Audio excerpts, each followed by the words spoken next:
क्या सच में इंडिया पर कोई खतरा आ चुका है? क्योंकि अभी के टाइम सोशल मीडिया पर इस एसिड रेन की बहुत ज्यादा चर्चाएं हो रही हैं, जिसमें अलग अलग शहरों से इस तरह की एसिड रेन की वीडियोस सामने आ रही हैं और कहीं कहीं तो दिन में ही रात जैसा माहौल हो गया है।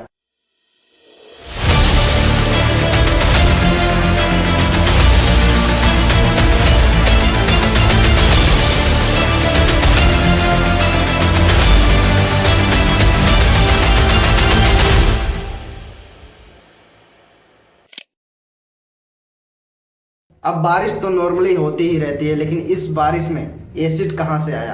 कई सोशल मीडिया इन्फ्लुएंसर ने इसका पूरा ब्लेम बिल गेट्स और उनके प्रोजेक्ट सोलर जियो इंजीनियरिंग पर लगाया। आइए पहले बिल गेट्स के इस सोलर जियो इंजीनियरिंग प्रोजेक्ट को ही समझ लेते हैं। तो देखो, इस प्रोजेक्ट के दौरान हमारी पृथ्वी के सरफेस से लगभग 15 से 25 किलोमीटर ऊपर स्ट्रेटोस्फीयर में sodium dioxide, calcium carbonate and aluminium oxide को एरोप्लेन के द्वारा स्प्रे किया जाएगा, ताकि जो सनलाइट है वो इनवाइट गैस क्लाउड से रिफ्लेक्ट होकर वापस स्पेस में चली जाए और हमारी पृथ्वी का टेम्परेचर थोड़ा डाउन हो जाए, जिससे हमको गर्मियों में कुछ हद तक राहत मिलेगी।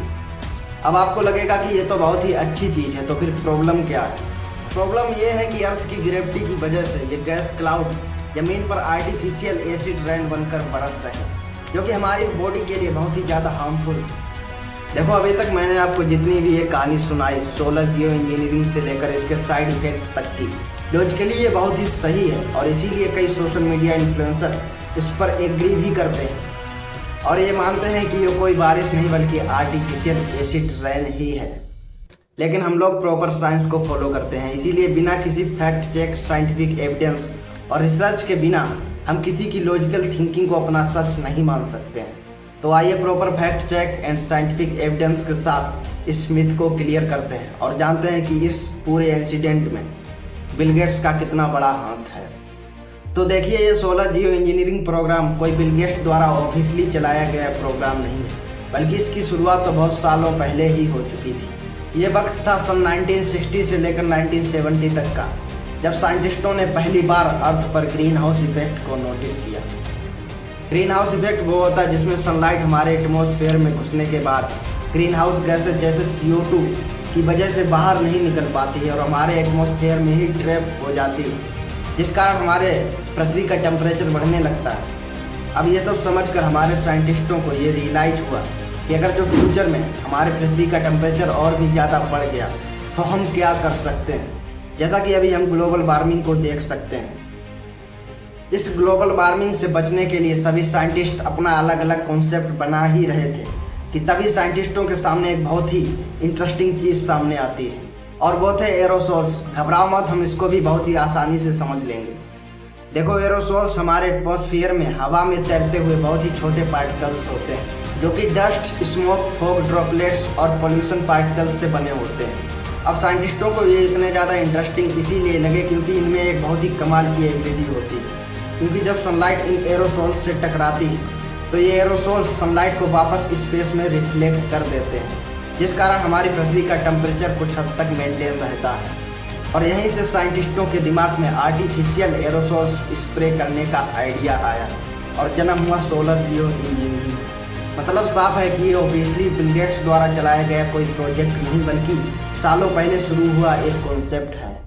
अब उस टाइम पूरा कॉन्सेप्ट तैयार था, सारी रिसर्च हो चुकी थी, लेकिन फिर भी साइंटिस्ट इन एरोसोल्स को एटमॉस्फेयर में स्प्रे करने से डर रहे थे, क्योंकि इंसानों द्वारा चाहे जितनी एडवांस टेक्नोलॉजी का यूज क्यों ही ना कर लिया जाए, लेकिन फिर भी ग्लोबली लेवल पर नेचर के साथ छेड़छाड़ करना बहुत ज़्यादा रिस्की हो सकता है, जिस कारण कभी भी हमारे एटमॉस्फेयर में इन एरोसोल्स को स्प्रे करने का ट्राई नहीं किया गया। लेकिन अब यहाँ से कहानी थोड़ी सी बदलने वाली थी।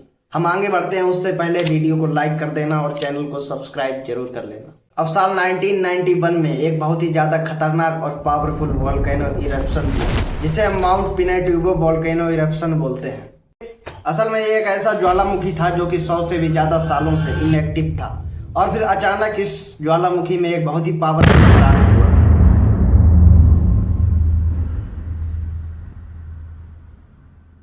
ये ब्लास्ट इतना ज़्यादा पावरफुल था कि इसकी वजह से लगभग 20 मिलियन टन SO2 यानी कि सल्फर डाइऑक्साइड हमारे एटमॉस्फेयर में रिलीज हो गई, जो कि हमारे स्ट्रेटोस्फेयर में पहुंचकर सल्फेट एरोसोल बन गए। मतलब कि जो काम हम लोग आर्टिफिशियली करना चाहते थे वो नेचुरली हो चुका था। और सबसे कमाल की बात तो ये थी कि इस इरप्शन की वजह से लगभग 5 डिग्री सेल्सियस टेम्परेचर कम भी हो गया था, जिसके बाद से ही साइंटिस्टों के इरादे थोड़े और मजबूत हुए। और फिर 2014 से 15 के बीच हार्वर्ड यूनिवर्सिटी ने दुनिया का सबसे पहला सोलर जियो इंजीनियरिंग एक्सपेरिमेंट स्कोपेक्स चालू किया और 2017 से 18 के बीच इसको पब्लिश भी कर दिया गया। और फिर फाइनली 2021 के करीब स्वीडन में स्कोपेक्स एक्सपेरिमेंट की टेस्ट फ्लाइट का प्लान हुआ, लेकिन पब्लिक प्रोटेस्ट की वजह से इस टेस्ट को पूरी तरह से रद्द कर दिया गया था। अब पब्लिक प्रोटेस्ट के पीछे एक बड़ा कारण भी था, क्योंकि जब वो ज्वालामुखी इरप्शन हुआ था तब टेम्परेचर तो 5 डिग्री सेल्सियस गिरा था, लेकिन उसके बाद हमारी ओजोन लेयर को बहुत ज़्यादा डैमेज पहुंचा था और एसिड रेन भी देखने को मिली थी, क्योंकि वोल्केनिक इरप्शन से जो SO2 निकली थी उसने ऑक्सीजन और वाटर मॉलिक्यूल के साथ मिलकर एक रिएक्शन स्टार्ट कर दी थी, जिसमें उसने H2SO4 यानी कि सल्फ्यूरिक एसिड बना लिया था, जो कि बाद में पानी के साथ में बरस गया। हालांकि इस स्कोपेक्स टेस्ट से इतना कुछ ज़्यादा होने वाला नहीं था, लेकिन लोग पहले से ही डरे हुए थे, इसलिए उन्होंने इस छोटे से टेस्ट को भी होना बहुत बड़ा खतरा समझा। अब सुनो एक इंटरेस्टिंग चीज़, ये वही स्कोपेक्स प्रोजेक्ट है जिसको इंडिया में बिल गेट्स का स्कोपेक्स प्रोजेक्ट बताया जा रहा है, और बताया जा रहा है कि इसी की वजह से इंडिया में एसिड रेन हो रही है। तो अब इसकी भी सच्चाई सुन लो। स्कोपेक्स प्रोजेक्ट हार्वर्ड यूनिवर्सिटी के द्वारा चलाया जा रहा था, जिसमें बिल गेट्स केवल उनको फंडामेंटली हेल्प कर रहे थे। वो उनको केवल एक्सपेरिमेंट और रिसर्च के लिए पैसे दे रहे थे, ना कि एक पूरा प्रोजेक्ट उनका था। और वैसे भी ये प्रोजेक्ट 2021 में ही बंद हो गया था, तो फिर अभी उसकी वजह से एसिड रेन कैसे हो सकती है? असल में बात यह है कि कुछ चंद व्यूज के लिए इंडियन इन्फ्लुएंसर सोशल मीडिया पर इस तरह की गलत न्यूज़ फैला रहे हैं, और इंडिया की जनता इतनी बेली है कि इस तरह की ट्रेंडिंग न्यूज के लिए बिना सच्चाई जाने बहुत ज़्यादा क्यूरियस हो जाती है, क्योंकि पूरी सच्चाई को जानने के लिए खुद की क्रिटिकल थिंकिंग का यूज करना पड़ता है और थोड़ा समय देना पड़ता है। जैसा कि आपने इस वीडियो को पूरा देखकर अपना टाइम दिया, तो हमारे चैनल को सब्सक्राइब जरूर करें, और अगर जो वीडियो इन्फॉर्मेटिव लगा हो तो एक प्यारा सा कमेंट जरूर करें। धन्यवाद। जय हिंद।